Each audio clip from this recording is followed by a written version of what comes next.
A lot of short daily news podcasts focus on just one story. But right now, you probably need more. On Up First from NPR, we bring you 3 of the world's top headlines every day in under 15 minutes. Because no one story can capture all that's happening in this big, crazy world of ours on any given morning.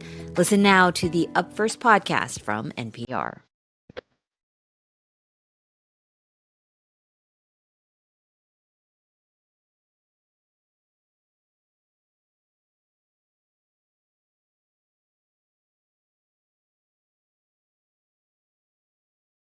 Hello and welcome to Car Talk from National Public Radio with us, Click and Clack, the Tappert Brothers, and we're broadcasting this week from the Snubbed Again division here at Car Talk Plaza. I'm mad as hell and I'm not going to take it anymore. Some of you may remember last year, at just about this time, our alma mater, MIT, the Massachusetts Institute of Transmissions, passed us over when selecting a commencement speaker. Yeah, who'd they get? That It was what's his name? It was a snub, especially because they chose this. Nobody had ever heard of this guy. I remember when we heard who he was, I said, who? Of course, now everyone knows his name because he averted World War III. Yeah. They picked Kofi Annan to be the speaker. Oh, that's his name? And so we complained.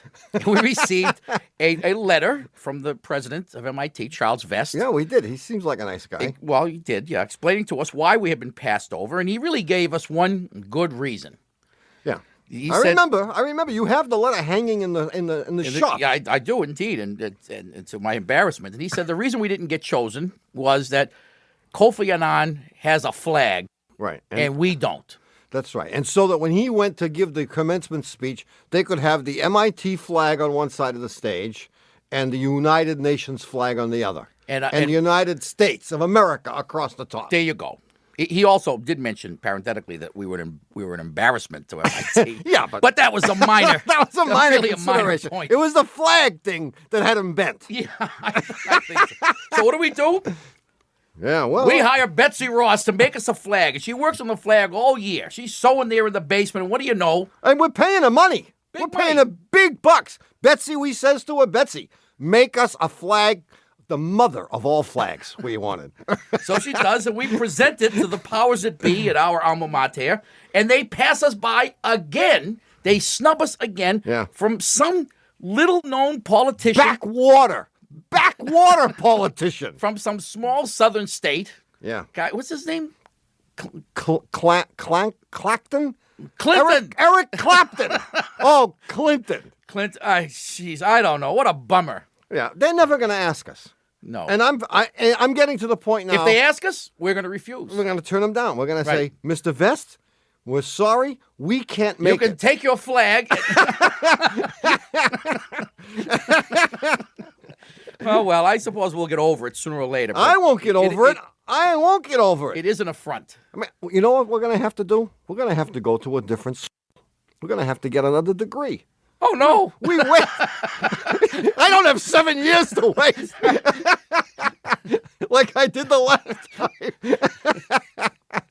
Oh, well. Oh, well. Anyway, if you'd like to talk to us and console us, go ahead. What is the cosine of 79.11590889 degrees times 10 billion? It's 888-227-8255. So you can console us by calling that number, which is also, of course, 1-888. Car Talk, as everyone by now knows, because why? Sick of all this stuff, numerical anagrams. Come on. Hello, you're on Car Talk. Hello, this is Nathan from Huntington, West Virginia. Nathan. That's right, originally from Perth, Western Australia. Yeah, well, we knew that, didn't we? Now, I was watching a movie the other day, an Australian movie, with Anthony LaPaglia, who's an Australian. Mm-hmm. You know that, don't you? No. You never heard of him? Nah. All right, forget it then. All right, what do you want? I thought you were going to say the 10 deadliest snakes. And you want to know why Anthony LaPaglia doesn't speak like Nathan? Well, in the movie, he sounded just like Nathan. Oh, he did. Except in every other movie in which he's appeared. He sounds like Robert De Niro. He sounds like a New York hoodlum. What do you mean? I don't know nothing. Because he's an actor. That's what actors do. They fake it. Well, Nathan could... Go ahead, Nathan. Do your best at faking that you're an American. I have a problem with my Toyota Land Cruiser. There you go. See? You think he couldn't do it? How old is the Land Cruiser? 96. Gotcha. Okay. It was relatively new at the time, and we were towing a real heavy boat on level ground. Mm-hmm. And to keep the car going around 60 miles an hour, it was either driven in fifth gear with the foot to the floor, running at 2,000 revs, or in fourth gear at 3,000 revs. Yeah. And so the problem we were having, it was either way, it was using a whole lot of fuel or gasoline. Well, that's what happens when you pull heavy stuff. Yeah. What is, firstly, what's more fuel efficient, and what's going to wear out the car less? Hey, what an excellent question. Thank you. It is an excellent question. Excellent question. How much did the boat weigh? We were camping on the beach for a week, so we had all fuel and everything. So we're talking a ton of boat. At least a ton. Oh, yeah. more. Yeah. More than a ton of boat. And how many people? Five adults. That's a ton of people. That's a ton of people. With long-range fuel tanks. Oh, yeah. Yeah, heavy. Very good. See, here's the deal. Here's my answer. Go ahead. My answer is you're much better off second gear. Fifth gear, you don't get much power from fifth gear, obviously, and the purpose of fifth gear is to be used when you don't need much power. Yep. And when do you not need much power? As strange as it may seem, When you're not pulling a boat. driving 65 miles an hour is when you don't need much power, usually.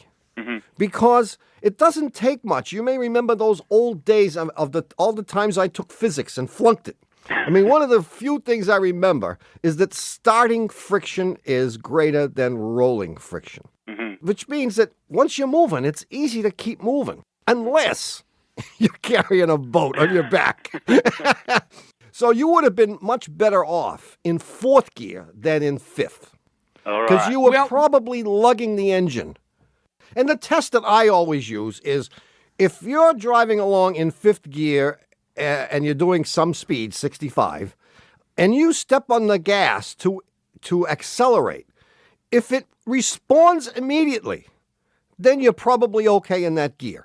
But if there is a lag of several seconds while it's trying to get up to 67... Or hours. Or hours. Well, it's trying to get up from 65 to 67 miles an hour, then you're probably in too high a gear. Yeah, well, in fifth gear, the foot was on the floor just to keep it going at 65. Yeah, foot on the floor is bad, too. That's no good. Yeah. So I would have to agree with my brother that fourth gear would have been a better choice. But now that you've melted the engine, it probably is. Probably doesn't matter. Point. Did you bring this over here? No, it was a rental car. Oh! At the moment. Boy, there's another reason. Reason number 11, that you should never buy a rental car. Nathan, cheerio, lad. Cheers, thanks very much. It's a pleasure talking to you. I love you. Catch you later, fellas. Take care. Bye-bye. Bye. Have you ever met an Australian who wasn't happy? What? Of course, the sun is always out. Must be the water. No, it's the beer. There you go. Well, that'll do it, It's too. the Vegemite that they have for breakfast. 1-888-CAR-TALK. That's 888-227-8255. Ah, yeah. Hello, you're on Car Talk. Hi, guys. This is Jennifer in Seattle. How you doing? Jennifer. Yeah. Now, you're not Jenny or Jen. You said Jennifer. Jennifer. She said that, and she meant it. I'm a grown-up. You're a grown-up. Last I checked, yeah. Good for you. There are so few of you. But heretofore, you had been a Jen? Well, I was a Jenny. She was a Jenny in college, or at least in high school. Well, I'm still a Jenny to my grandma, but, you know. Oh, that's different, yeah. Yeah. Yeah. But I'm a Jennifer now. It's hard for Grandma to say all those consonants without her teeth. Well, yeah. Jenny.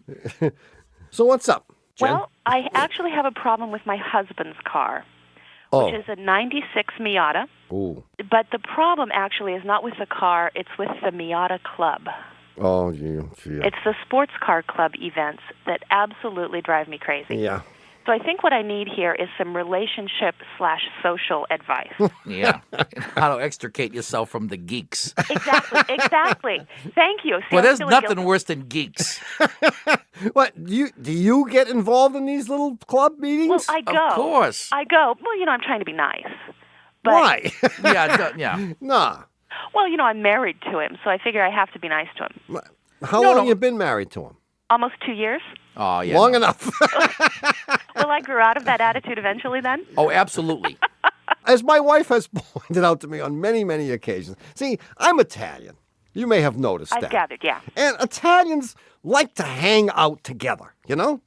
And everything has to be a mob scene. Everyone's got to be involved in everything. And it's loud. And it's got to be loud. Yeah. And my wife says... We are not loud! Let's put that right to rest. And my wife, who is not Italian, continually points out to me, you don't have to do everything together all the time. It's possible to go off on your own and do something by yourself. Well, she is right. It's no fun, but it's... It's no fun, but it is possible. Well, maybe he could just do something with me instead of the mobs of people from the... Yeah, well, of course. I think you should put a stop to this right away. What do they do at these meetings? Here's an example. Give us an example. Okay. You'll laugh. So we often go on weekend trips. Yeah. Well, I've worked all week, and I don't want to spend my whole weekend driving around in a car. But no. So I get in the car, and we drive several hours to wherever it is we're going. Oh, my God. And, of course, they have to drive very fast. Yeah, and they go in a caravan, so to speak? Yeah. Yeah. Oh, God. And there's somebody at the front and somebody at the back, and they have, like, CBs so they can tell when the police are there and stuff. So, civil disobedience at its finest. So then we get to the place, and we have dinner, and then we come back. Oh. And to me, that just seems like a big nothing. How many times have you done this? 4 or 5? Oh, that's plenty. That's plenty. Yeah. You need to be abducted. The real question is, do you confront him and make an issue out of this, or do you use the back way approach and just keep coming up with excuses? You know the thing is happening a week from Saturday, so starting now, you say, gee, that big meeting is coming up at the office, and I think we're doing the retreat. Very weekend. Or I have to go in to have a cyst removed. I mean, you got to make up some excuse. Start making up stuff. That's one approach. And the other one is you say, Frank, you can take your Miata and you can stuff it. I'm not going anymore to any of these things because I'm bored to tears and I don't see any reason why I should have to put up with this. Well, you don't think that that's going to hurt his feelings? Who cares? Men don't have any feelings. Oh, what a relief. That's a burden off my shoulders. You thought men had feelings? No, women have feelings. Jennifer, what were you thinking? Right. Oh, I'm so naive. What if, would you object to his going away by himself on these things? Oh, no, not at all. How about his secretary? Well, no, because the people that he goes with are a couple that's a friend of ours, and I know they'd keep an eye on him. Oh, good. Then you're all set. Then let him go off by himself. And sure. I'll tell you, you will start a movement. Pretty soon, your friends or his friend's wife won't want to go either. Yeah. If Jennifer's just not going, the guys. I don't want to go. Yeah. Yeah, and they'll get sick of that, and they'll stop, and they'll realize it's stupid. Yeah. So I will have started a whole social revolution. Yeah, a social revolution. Community. Yeah. Yep. I could live with that. You can live with that. Good for you. Let us know how you make out. Thank you, gentlemen. See you later. Bye. Now, before we give the answer to last week's puzzler, we have to pause briefly for station identification. What's station identification? What does that mean? That's radio code for announcer has to use the bathroom.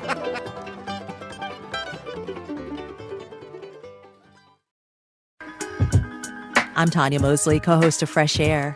At a time of sound bites and short attention spans, our show is all about the deep dive. We do long-form interviews with people behind the best in film, books, TV, music, and journalism. Hear our guests open up about their process and their lives in ways you've never heard before. Listen to the Fresh Air podcast from NPR and WHYY. Is America sliding towards authoritarianism? Hundreds of academics say yes. It is certainly reversible, but we are no longer living in a liberal democracy. Where is American democracy heading? Listen now to the Sunday Story on the Up First podcast from NPR. Politics is a lot these days. I'm Sarah McCammon, a co-host of the NPR Politics podcast, and I'll be the first to tell you what happens in Washington definitely demands some decoding.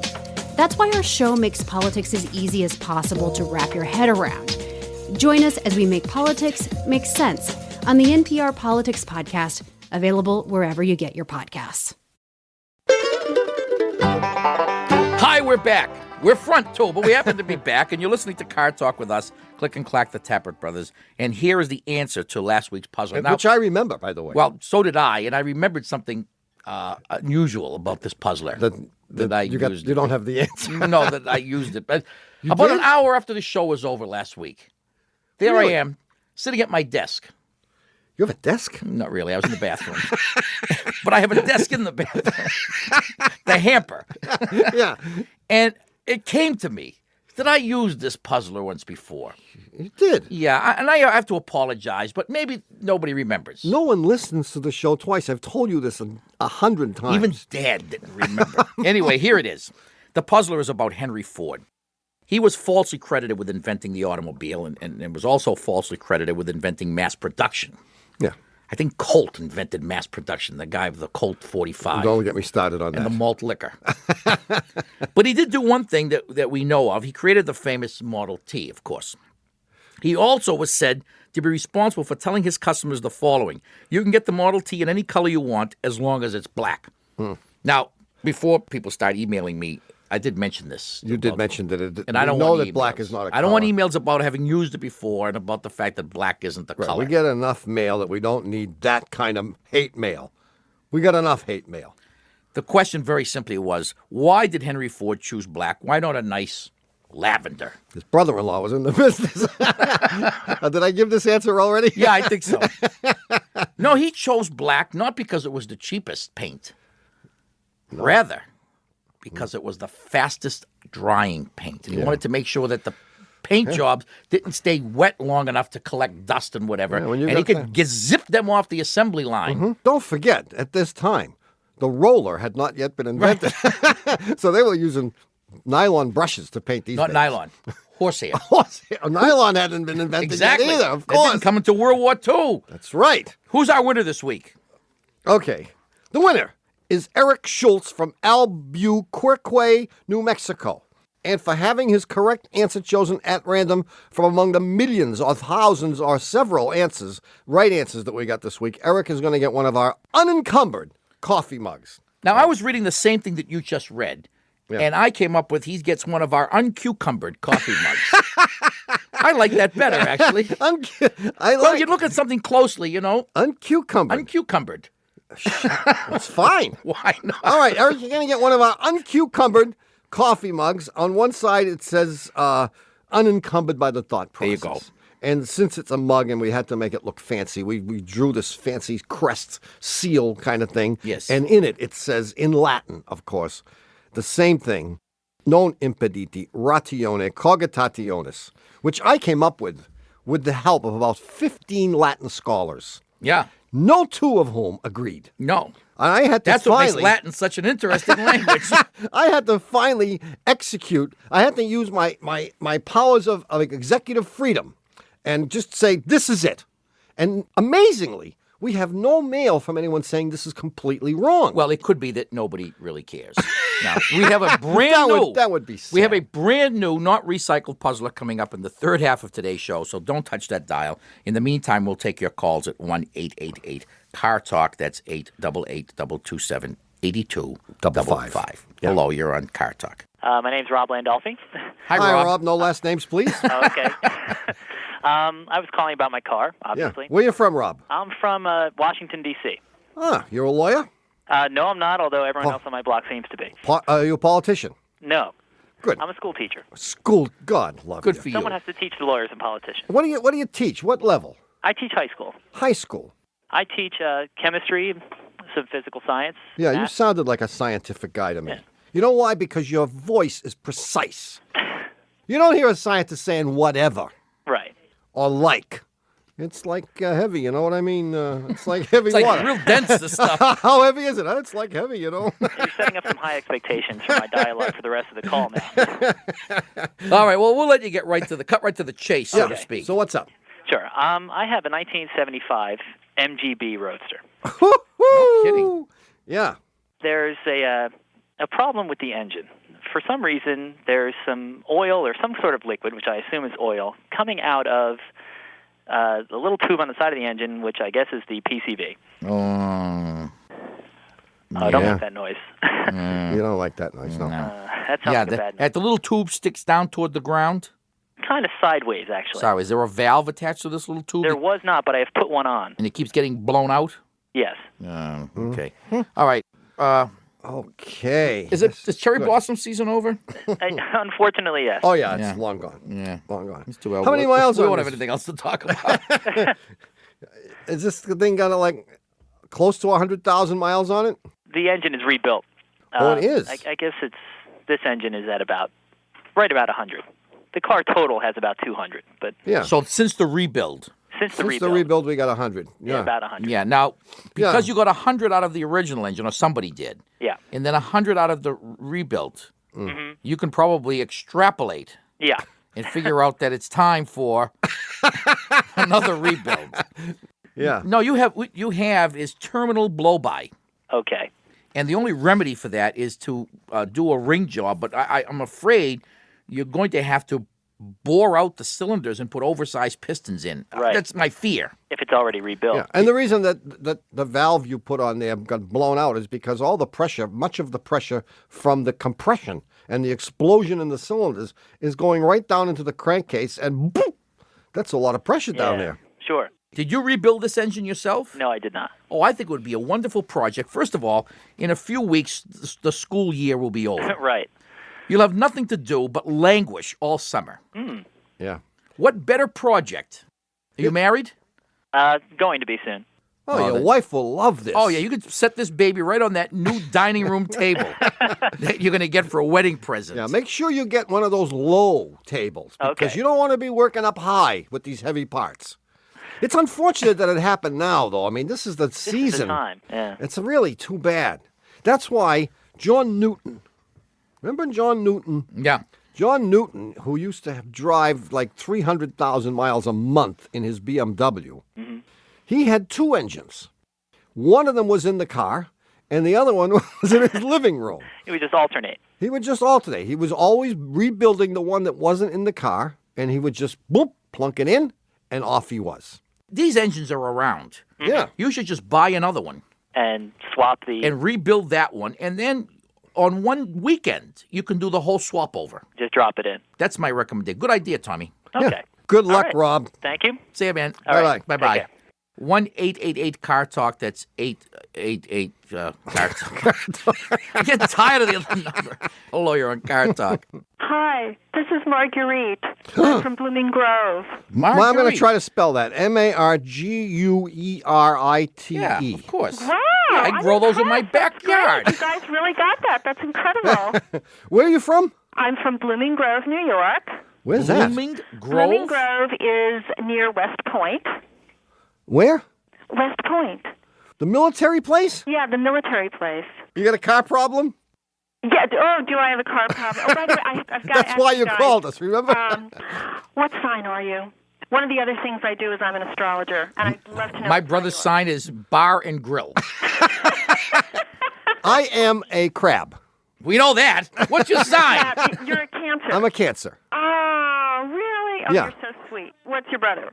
I'm an Aries. Are you? Aries. I'm a Dodge Aries. Like that. So anyway, now that you got us figured out. Okay. Yeah, we're back to the Zen of diagnosis. All right. I have a 92 Honda Accord. Yeah. It's got about 90,000 miles on it.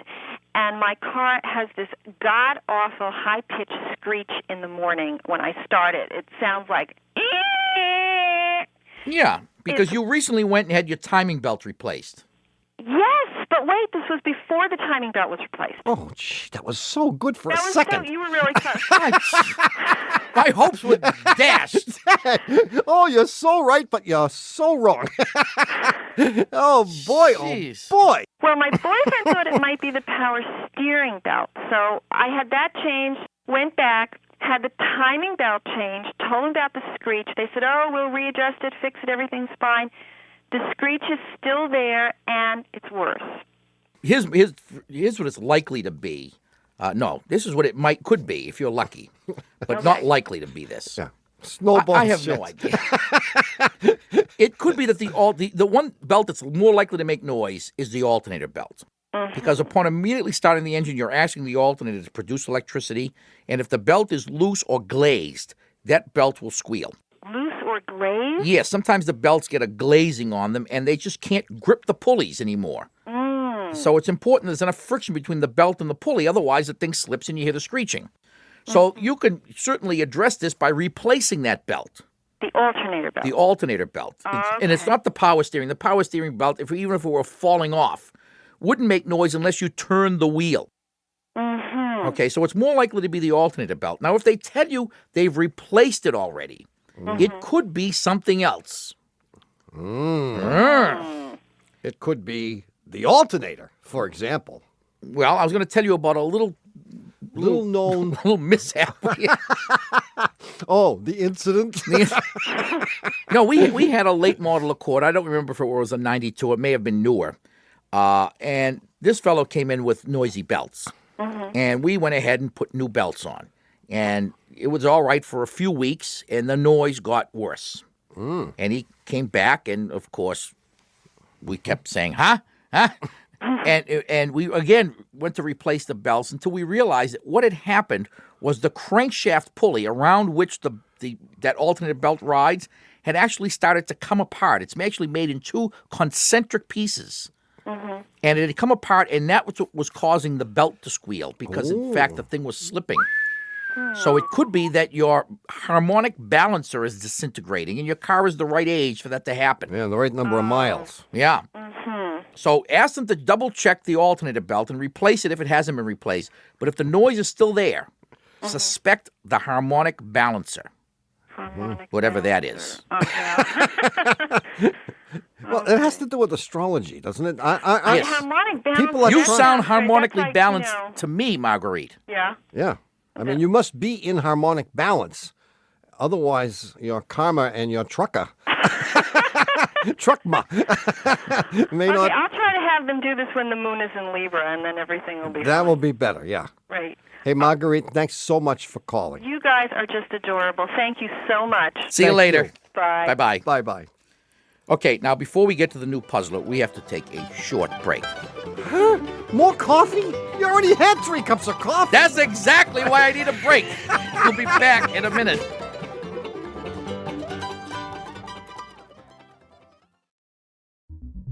When Malcolm Gladwell presented NPR's Throughline podcast with a Peabody Award, he praised it for its historical and moral clarity. On Throughline, we take you back in time to the origins of what's in the news, like presidential power, aging, and evangelicalism. Time travel with us every week on the Throughline podcast from NPR. You've probably seen clips from the Jennifer Hudson show's Spirit Tunnel on TikTok or Instagram, the ones where celebrities dance down the hallway to a clever song. These videos can reveal a lot. Do they have rhythm? And how famous are they really? We're breaking down the inescapable internet trend. Listen to the Pop Culture Happy Hour podcast from NPR. Tariffs, recessions, how Colombian drug cartels gave us blueberries all year long. That's the kind of thing the Planet Money podcast explains. I'm Sarah Gonzalez, and on Planet Money, we help you understand the economy and how things all around you came to be the way they are. Para que sepas. So you know. Listen to the Planet Money podcast from NPR.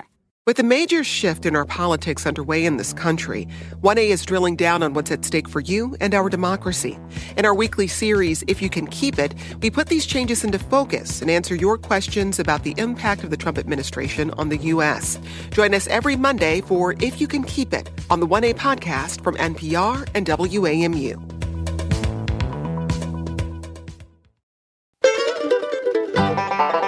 Hi, we're back.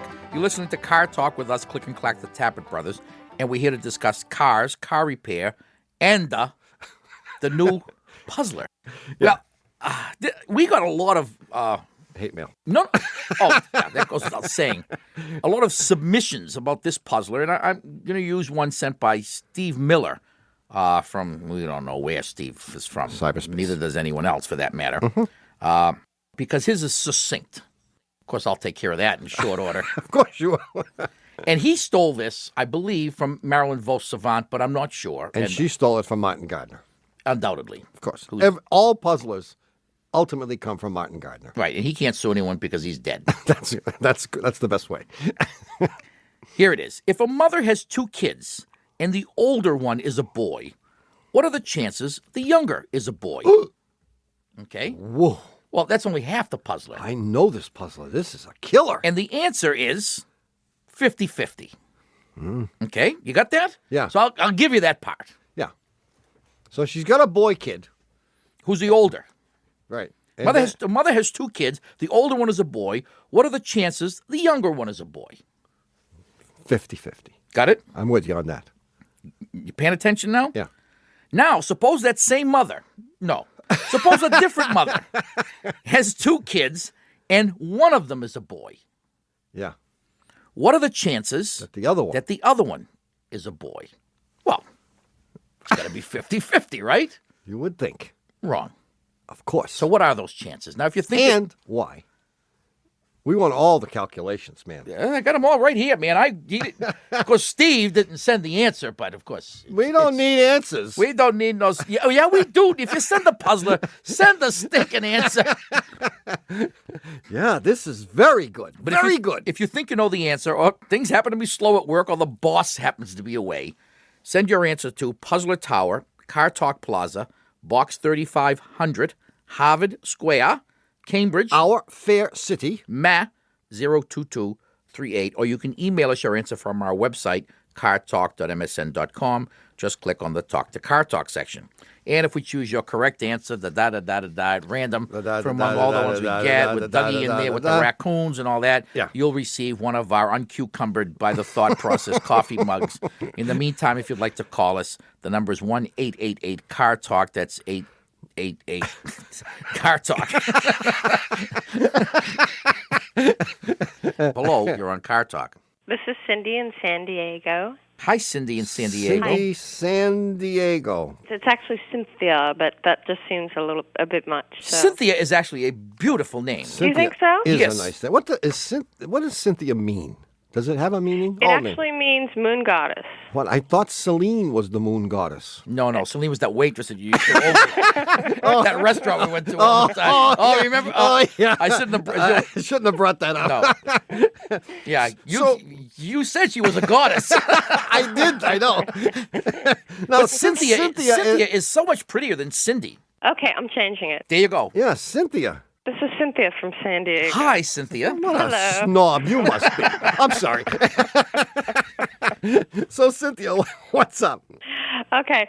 Well, I'm an artist. I'm a graphic designer. Oh. I work very late at night usually when I'm painting, and I was up late night working one evening, and suddenly the light bulb went off in my head that said, "Oh, that's right. I have to put oil in my car. I have a 535i, an 88 535i." Oh, art's been very, very good to Cynthia. Yes, and I love the car. Yeah, I bet. It's a great car. So the light bulb goes off. It's the middle of the night. You're painting away, and you say, "I got to put oil." I got to put oil in the Bimmer. Right. So I had gone earlier to the store and purchased my monthly supply of Maalox. Yeah. And a quart of Castrol 2050. Sure, yeah. Oh, don't tell me you put the Maalox in the engine. I had poured about a quarter of it in there, and I looked at the thing, and I went, "Oh, my God, it's Maalox." You really did put the Maalox in the engine. Gee, now this has interesting possible consequences. I'm thinking that I have created the miracle cure for engines. You may have. And this could last. I mean, this engine can just go on forever. I mean, well, you may have discovered the secret ingredient in STP. Exactly. How would we know? Exactly. Just tell me, you didn't also go upstairs and take a swig of the Castrol? No. I then add the quart of mortar oil. Oh, you shouldn't have done that. Oh, sure, why not? You didn't add very much Maalox. You put a couple of spoonsful in, right? Oh, I put about maybe a quarter cup. A quarter of a cup? Quarter of a cup. Yeah, forget it. So I put more oil in it, and then I think I put too much oil in it because the dipstick is reading far over Well, if it's reading far over... I was just hoping that I could drive it until it used up all that oil. Well, better than that, I think, because we don't know what the Maalox is going to do, I think you might want to change it for two reasons. It's not good to have the thing overfilled because the oil will foam, and that's potentially more detrimental than the Maalox. But the Maalox may also help it to foam. Yeah. And that would be not so good. Well, when I've checked the dipstick and, taken off the thing for the oil, I don't see any evidence of Maalox. No, it consumed that Maalox. It did? Oh, yeah, that Maalox is gone. I'm not in terrible trouble. No, the chalk just got... The chalk got coated on all the cylinder walls. Yeah. I swear, this car is going to go for 500,000 miles. Well, I'll tell you, it would be interesting. Now, obviously, this thing uses some oil. Otherwise, you wouldn't have been. Just a little tiny bit. The 535 is very sensitive, and if it's like down a teaspoonful of any fluid, a light comes on. It says check, warning. It's got computers all over. How often do you have to add a quart of oil? Oh, maybe every 1,000 miles. Well, I just as a matter of safety, I would have the oil and filter changed. Okay. But it'll be interesting to see if your oil consumption changes dramatically one way or the other due to this 1 week or so of the Maalox treatment. And I'm telling you, you may have discovered something. I may have solved my oil consumption Or problem. you may have wrecked the engine. Yeah, exactly. I'm going with number 2. Yeah. And then I'm talking very expensive. Yeah, no, I rather doubt you did any damage to the engine. Nah. You'd be amazed. It runs just fine. You'd be amazed what happens to engines that nobody ever tells us. Yeah, no, they're fine. It's fine. See you, Cynthia. Bye-bye. Bye-bye. Bye-bye. Bye. Well, it's happened again. You've wasted another perfectly good hour listening to Car Talk. Our esteemed producer is Doug Berman. Our associate producer and dean of the College of Automusicology is Ken Rogers. Our assistant producer is Catherine Imelda. It's come to our attention that Imelda Ray Marcos here. Yes, has more than her fair share of footwear. Certainly more shoes than she has feet. Well, I hope so. She has got more shoes than anybody we know. I never noticed. Well, you don't notice things like that. That's, a sensitive guy of the 90s. Really? Well, I'll be noticing from now on. Our engineer is Jonathan Superhighway Sideburns Marston. Our technical spiritual... He doesn't have the sideburns anymore. Will you start paying attention? Our engineer is John Marston. Our technical, spiritual, and menu... He's not spiritual advisor anymore. No, he's technical? No, he never shows up. He never shows up. Menu? Maybe. Our menu advisor. But he's not here anyway. But his name is John Lawler. There's some other guy named John Lawler that shows up once in a while. Our public opinion pollster is Paul Murky of Murky Research, assisted by statistician Margin of Error. Our customer care representative is Hayward Jabuzoff. Our attorney general in charge of tobacco litigation is Hubert H. Humvee III. Our director of catering is Russell Upsumbrub. And our singing neurologist is Aretha Frank. Okie doke. Peekaboo Street directs our intensive care unit, which is known as the Peekaboo ICU.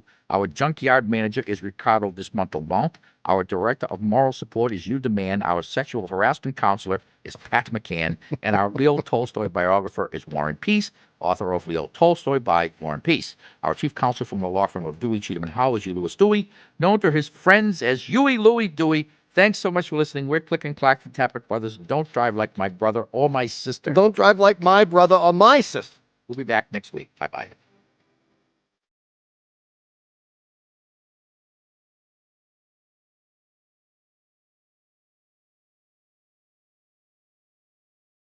And now, with some very important and pertinent information, here is Car Talk's chief mechanic, Vinny Boombox. Hey, now, if you want a copy of this week's Car Talk show, which is number 20, the number to call is 1-888-CAR-JUNK. You got that? Yeah, and if somebody wanted other Car Talk things, like unencumbered mugs. Unencumbered mugs or CDs, would they call that very same? No, you call the Leonardo DiCaprio Fan Club, you moron. Of course you call the same number, 888-CAR-JUNK. Or you can get stuff through the online shameless commerce division at cartalk.msn.com. Thank you very much, Vincent. You've been very helpful. Help this jerk. Car Talk is a production of Dewey, Cheatham & Howe and WBUR in Boston. And even though Sylvia Poggioli says, porca miseria, ma chi sono questi cafoni, when she hears us say it, this is NPR, National Public Radio. Conductor Robert Franz says a good melody captures our attention. And then it moves you through time. Music is architecture in time. If you engage in the moment with what you're listening to, you do lose a sense of the time around you. How we experience time. That's on the TED Radio Hour from NPR. On The Indicator from Planet Money podcast, we're here to help you make sense of the economic news from Trump's tariffs. It's called, in game theory, a trigger strategy, or sometimes called grim trigger, which sort of has a cowboy-esque ring to it. To what exactly a sovereign wealth fund is. For insight every weekday, listen to NPR's The Indicator from Planet Money. Know that fizzy feeling you get when you read something really good, watch the movie everyone's been talking about, or catch the show that the internet can't get over? At the Pop Culture Happy Hour podcast, we chase that feeling 4 times a week. We'll serve you recommendations and commentary on the buzziest movies, TV, music, and more. From lowbrow to highbrow to the stuff in between, catch the Pop Culture Happy Hour podcast from NPR.